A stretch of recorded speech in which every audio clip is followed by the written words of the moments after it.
السلام علیکم، آپ دیکھ رہے ہیں نیوز ویوز، میں ہوں علی سرور۔ ملک میں چینی کی ڈبل سینچری، کوئی حکومتی اعلان اور نوٹس منافع خوروں کو لگام نہیں ڈال سکا، جبکہ سابق وفاقی وزیر اور رہنما نون لیگ احسن اقبال نے چینی برآمد کرنے کی جو ذمہ داری ہے وہ پیپلز پارٹی پر ڈال دی ہے۔ وہ کہتے ہیں جی چینی برآمد کرنے کی اجازت پیپلز پارٹی کے وزیر جو تھے نوید قمر صاحب، انہوں نے دی تھی۔ اب اس میں حقائق کیا ہیں اور چینی بحران بڑھتا کیوں جا رہا ہے؟ اگر صرف چینی بحران تک بات نہیں ہے، بجلی کی قیمتیں ہوں، ڈالر کی قیمت ہو، یہ سب اوپر جا رہی ہیں، پیٹرول کی قیمت ہو، آخر ہو کیا رہا ہے؟ نگراں حکومت سے جو توقعات تھیں لوگوں کو کہ شاید جو تسلسل 16 ماہ کی حکومت چھوڑ کر گئی ہے اور ان کے بقول کے پارٹی جو 13 جماعتی پارٹیز تھیں، انہوں نے جناب ملک کو ڈیریل نہیں ہونے دیا بلکہ پٹری پر چڑھا کر گئے۔ اس میں کتنی صداقت ہے، اسی پر ہم بات کر رہے ہیں۔ پاکستان کے معروف صحافی تجزیہ کار سجاد میر صاحب ہمارے ساتھ موجود ہیں۔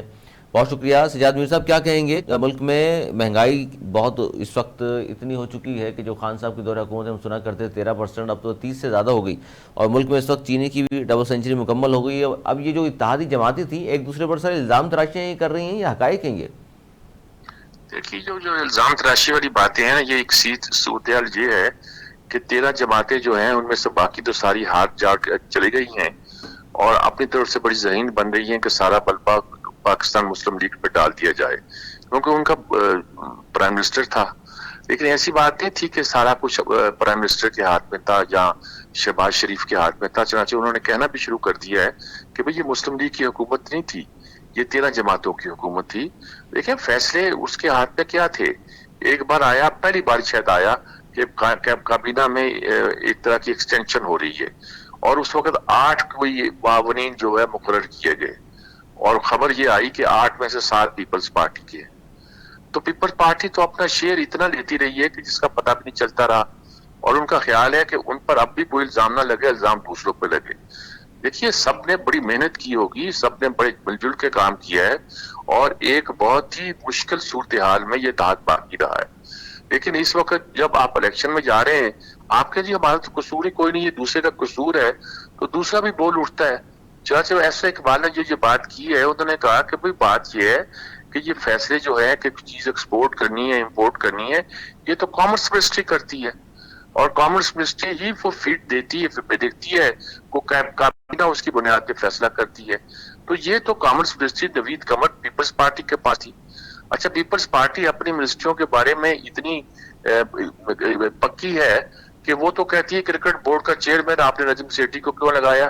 یہ تو ہمارا حق تھا، زکا اشرف کو لگائیں گے، اور لگا دیا، اور اصرار کر دیا، پبلکلی بیان دے دیا۔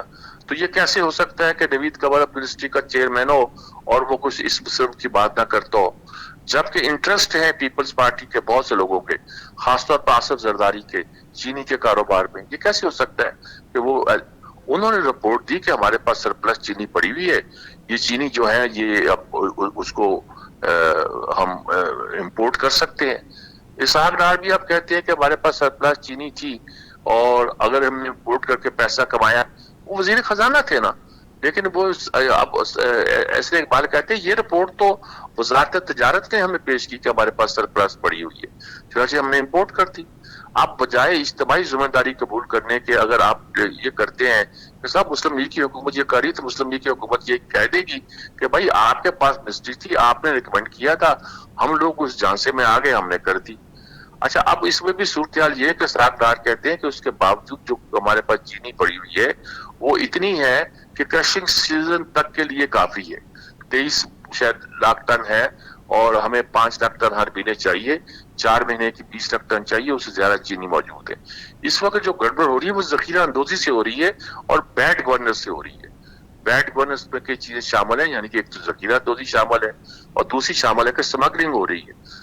یہ کوئی مذاق ہے کہ افغانستان کی سرحد ہے اور ایران کی سرحد جو وہ آپ نے کھلی چھوڑی ہوئی ہے، ادھر سے پیٹرول چلا آ رہا ہے، ادھر سے ہمارے ڈالر جا رہے ہیں، چینی جا رہی ہے، چاول جا رہے ہیں، جو چیز چاہتی ہے چلی جاتی ہے، ان کا ڈالر مستحکم ہے۔ ماننے والی بات ہے کہ افغانستان کا ڈالر مستحکم ہو اور آپ کے یہاں ڈالر مستحکم نہ ہو؟ سر یہ حیرت انگیز چیزیں ہیں ساری، کہ ہم تو تجربہ کار لوگ ہیں، مسلسل 15 سال سے تو کم از کم جمہوریت کی بھی بات ہم کر رہے ہیں کہ جی مشرف صاحب کی بات سے مسلسل جمہوریت ہی چل رہی ہے اور جمہوریت کے ثمرات ملنے چاہیے عام لوگوں کو، لیکن یہ جو سابقہ حکومت کی غلطیاں تھیں، میں بات کر رہا ہوں میر صاحب، جو خان صاحب کی حکومت تھی، وہی غلطیاں ان 16 ماہ کی جو حکومت رہی، پی ڈی ایم کے اتحادی حکومت تھی، آپ سمجھتے ہیں وہی غلطیاں دہرائی ہیں انہوں نے بھی؟ غلطیاں دہرائی نہیں تھی، انہوں نے اتنی بڑی غلطیاں کی ہوئی تھی، سچی بات تو آپ مجھ سے پوچھیں، میں کوئی پارٹیزن نہیں بولا کرتا، لیکن یہ ایک سچائی ہے کہ اتنی بڑی غلطیاں وہ کر چکے تھے، اور اس زمانے کے جو جتنے بھی اکنامک سروے آتے تھے ان میں یہ ثابت، یعنی کہ کورونا نہیں، کورونا سے پہلے آپ نے معیشت مائنس کر دی تھی ہماری، اتنی بڑی غلطیاں کی تھی۔ لیکن جاتے جاتے میر صاحب جی ڈی پی 6.1 کا تو فگر دے کر گئے ہیں وہ بھی۔ جی وہ جی ڈی پی کوئی نہیں تھی، وہ جی ڈی پی کیا تھی کہ آپ نے کہا ایک گاڑیاں ہم نے امپورٹ کرنی ہے، گاڑیاں بنانی ہے، فیصلہ آباد میں کارخانے لگے، وہاں کارخانے لگے، جن کاروں کے نام نہیں سنے ہوں گے پاکستان میں وہ کاریں یہاں بننی شروع ہو گئی ہیں، اور آپ نے کہا جی ہماری پروڈکشن بہت بڑھ گئی ہے، ہم نے سیمنٹ کا کر دیا، ریئل اسٹیٹ کا بزنس ہم نے چلا دیا، سریا شروع کر دیا، رزلٹ کیا نکلا؟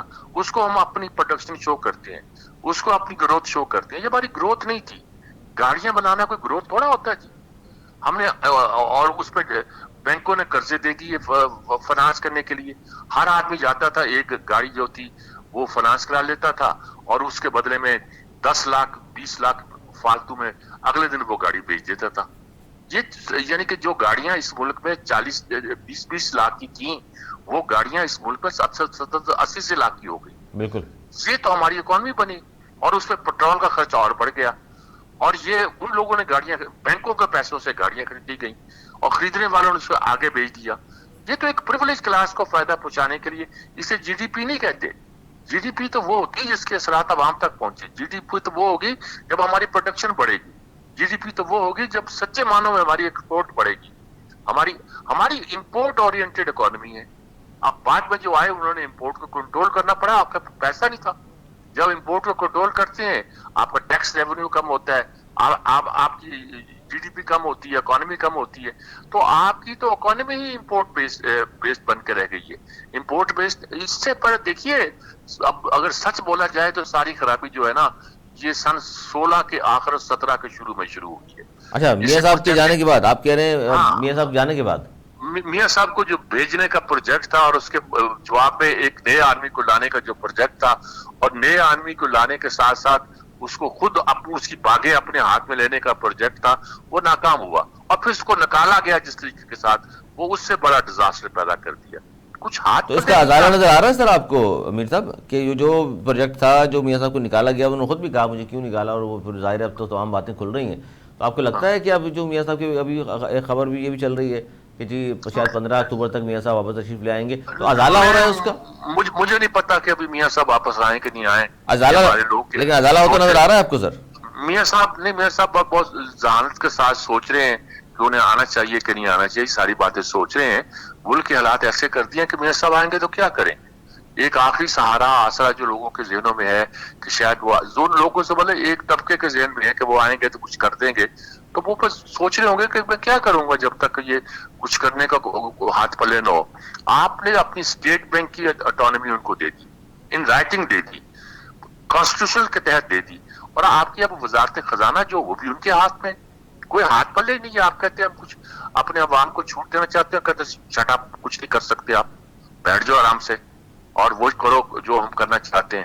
بھائی اس سے بڑی امپیریلزم کیا ہوتی ہے، اس سے بڑی ایسٹ انڈیا کمپنی کیا ہوتی ہے؟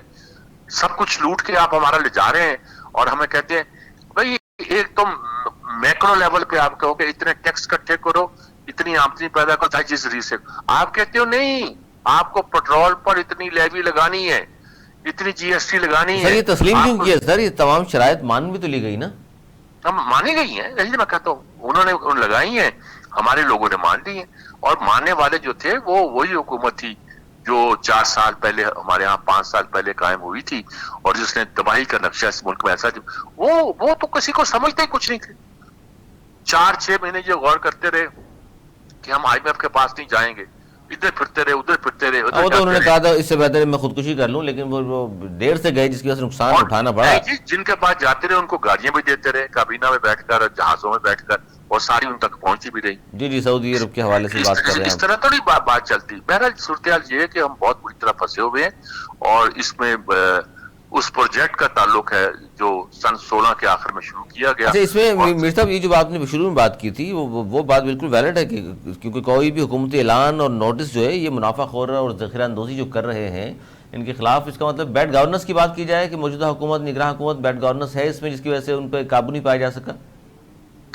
دیکھیں جی، اب موجودہ حکومت جو ہے نا، یہ تو بیچاری کچھ بھی نہیں کر سکتی نا جی. آپ دیکھیے، ایک ہی کام ہے کہ جو آپ نے انیشیٹو لینے کا اعلان کیا ہے، فائنینس لانے کا، انویسٹمنٹ لانے کا. خدا کرے کہ وہ کامیاب ہو جائے، خدا کرے کہ آپ باہر سے کچھ پیسے لے آئیں، خدا کرے کہ ایگریکلچر کے بارے میں، آئی ٹی کے بارے میں، مائننگ کے بارے میں آپ نے جو منصوبہ سازی کی ہوئی ہے اس میں کچھ بریک تھرو ہو جائے. اسی میں آپ کا سروائیول ہے، ورنہ اور کوئی رستہ دکھائی نہیں دیتا. نہیں تو یہ موجودہ حکومت سر، یہ سب کچھ ہوتا رہے گا، مہنگائی میں اضافہ ہوتا رہے گا، پیٹرول قیمتیں بڑھتی رہیں گی، بجلی قیمتیں بڑھتی رہیں گی، تو آپ کہہ رہے ہیں کہ ان کے ہاتھ میں کچھ بھی نہیں ہے، یہ صرف دیکھیں گے اور صرف الیکشن کرانے تک کا انتظار کریں گے، اس کے بعد گھر چلے جائیں گے. الیکشن تو دیکھیں جی، الیکشن ہوں یا نہ ہوں، یہ کرائسس تو اس طرح چلے گا. الیکشن نہیں ہوں گے تو کرائسس کی جمہوریت نہیں آ رہی. ایک تو اس جمہوریت کے نام پر ہم نے اتنے گناہ کیے ہیں کہ جس کی انتہا نہیں. سر اور یہ جو اگر جملہ ہے سر آپ کا کہ الیکشن ہو یا نہ ہو، سر ہو بھی گئے تو پھر بھی یہی کرائسس ہوں گے ہمارے پاس، یہ کہنا چاہ رہے ہیں آپ؟ جب ہوں گے تو پتہ نہیں کیا ہوں گے، کون آئے گا، کیسے آئے گا، کیوں کر آئے گا، آنے دیا جائے گا کہ نہیں آنے دیا جائے گا، اس کے بعد کون مانے گا کون نہیں مانے گا، وہ ایک الگ کرائسس پیدا ہوگا. اب ہم پھنسے ہوئے ہیں صاحب. جب تک ہم یہ سیاسی سے زیادہ معاشی بحران سے نہیں نکلتے، ہمارے لیے یہ سب باتیں رہیں گی. اور معاشی تو بحران ایسے سے نکلنے کے لیے سر سیاسی عدم استحکام موجود ہے، دیکھیں، استحکام عدم لانا پڑے گا. استحکام کیا ہوتا ہے؟ عدم استحکام کیا ہوتا ہے؟ عدم استحکام یہ ہے کہ الیکشن کرا دی جائے.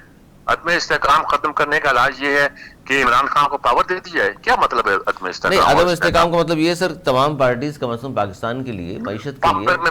میرے خیال میں تمام پارٹیوں کو ایک جہاز میں بٹھا کر سمندر میں ڈبو دیا جائے.